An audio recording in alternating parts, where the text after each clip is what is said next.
Welcome to the channel, guys. Yiannis Christodoulou here, 2019 European and National Triathlon Champion in my age group. And in today's video, I'm going to discuss how it's important not to get carried away in lockdown, but how to make the most of it and be smarter with your training.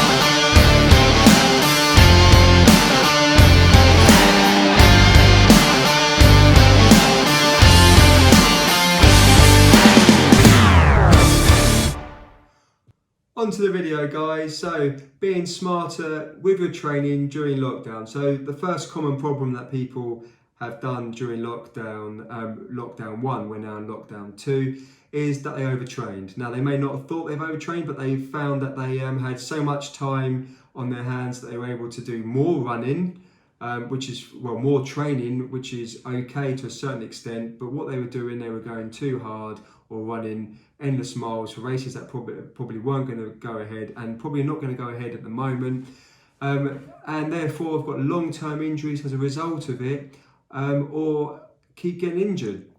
So that's one thing. To make the most out of training, you have to be smarter.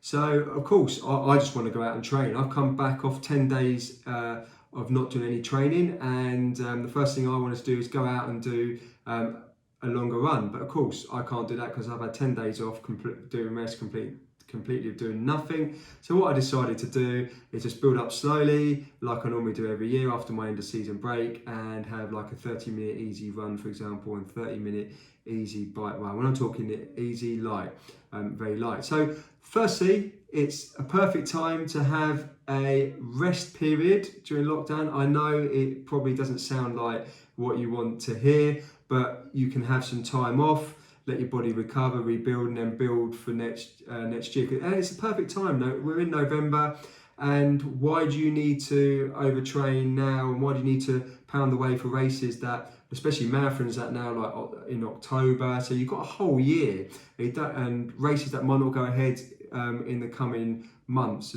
as well. So that's one thing. Have a little break, have some time out, and you come back and you're fully motivated. Now that's what I always find is motivation is really hard. If you haven't got the motivation, you're going to struggle, and especially now the weather's getting quite bad. So having a break will give you that motivation. And for me, I'm raring to go now for my 2021 season and preparing for it. So I've got all the bags of motivation and I'm ready to go. Now, of course, you can train, train over lockdown. It's important to get out there, train, and also build up some base mileage. So building up the engine is really important, and now's the time to do easy training. Now, easy training. Now, the problem is in previous lockdown, people were saying they were doing easy training, but they were actually, in fact, overtraining. They were falling into that moderate category, and therefore you were training too hard. Now, easy training means slow, really slow, low heart rate. And of course, there's benefits to this. Not only does it keep you injury free and keeps you consistently training, and you enjoy your training and your hobby, so that's the main thing, and keeps you happy, of course. The other thing is that it does improve you and will make you go fast in the long run. I've been doing I do a lot of base training, a lot of low heart rate training, low zones, zone 2, and I even go to zone 1. I'm training in zone 1 at the moment, and yes, it does improve you. And I've PB'd in races this year. I've broken a course record, and I PB'd in my 10k in really bad weather, which I probably shouldn't have done. And so that I know I've improved it loads, and every year I've seen this. Now, with any sort of training, it's important not to overtrain. So what should you plan during the winter?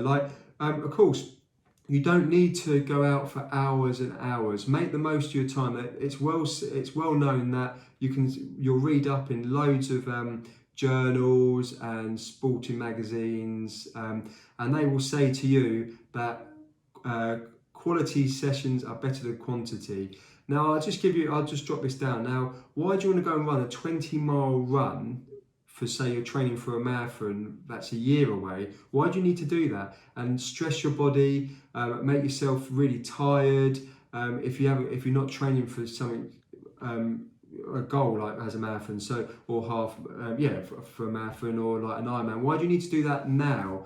The time now is to build up slowly. Now you'll stress your body, you make your body tired, you'll probably cause an injury, and you will, if you keep doing these long runs, you will go backwards, and you'll see this. Your gains you won't have any gains. So why not cut that down? Why not just cut it down and do 10 miles instead, or 15 miles, and just keep your body fresh, keep your body ticking along, keep it low, low heart rate, slow, and of course you'll see the gains and improvement. So with any sort of lockdown training, of course everyone wants to just go, yes, I've got loads of time, just go out and do it, and yeah, that's fine, but you need to be smarter with your training. So cut it down, be smarter with your training, go easy. There's no need to pound away and fatigue your body and make your body tired when there's no races going ahead for a long time, or your goals. Just keep ticking along. Like, people think that because they're not doing any speed work, they're getting slower and they have to pound themselves day in, day out, or every week. No, you don't need to do that. Previous lockdown, I had 2 weeks off, and I did when I say 2 weeks off, I did easy training, light training, and I came back and I tested myself. And for example, my FTP test was only 7 watts down from my best test, and I actually PB'd in my 5k time trial. I know I've run faster, but when I PB'd, it would have been a PB. So although it was a PB, not officially, I've run faster. But it was a time that I looked and I thought, well, actually, it would have been a PB to my official time, if you get what I mean. So my official time is 17:44, but I did a 17:40, for example. But in training, I had ran faster, so that time trial was 4 seconds faster. So I knew I had gains, and it was tough work. I knew coming back was tough work, but I knew that I've improved hugely. So just from doing light training and backing off, and then when I came into the season and I had a few races in September, I broke course record, and I was podium and doing really well, and I was really surprised how strong I was. So I always say that keeping the body fresh, keeping it ticking over, and building that engine. That's the engine you need to build up in any of your training.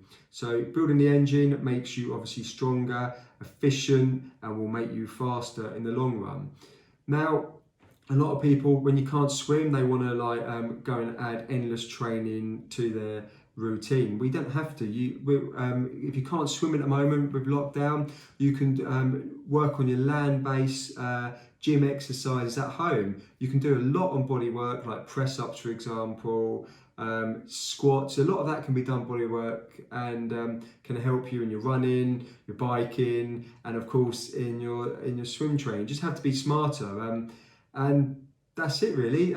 Being smarter, being clever with your training, and you can go a long way as a result. I mean, the early days I used to pound day in, day out, and I would get injured regularly and wonder why I was getting injured. And now I look back, I think to myself, my steady long runs on zone 2 are roughly the same pace that I was going out running hard when I first started, and I was trying to chase the pace, and I couldn't sustain that pace. So no wonder I was getting injured. So thanks for watching, guys. Please subscribe to the channel and like. And what are you doing during lockdown? Thanks for watching, guys. And the champions of this age group category, Henrietta Parasapic and Yiannis Christodoulou. Christodoulou.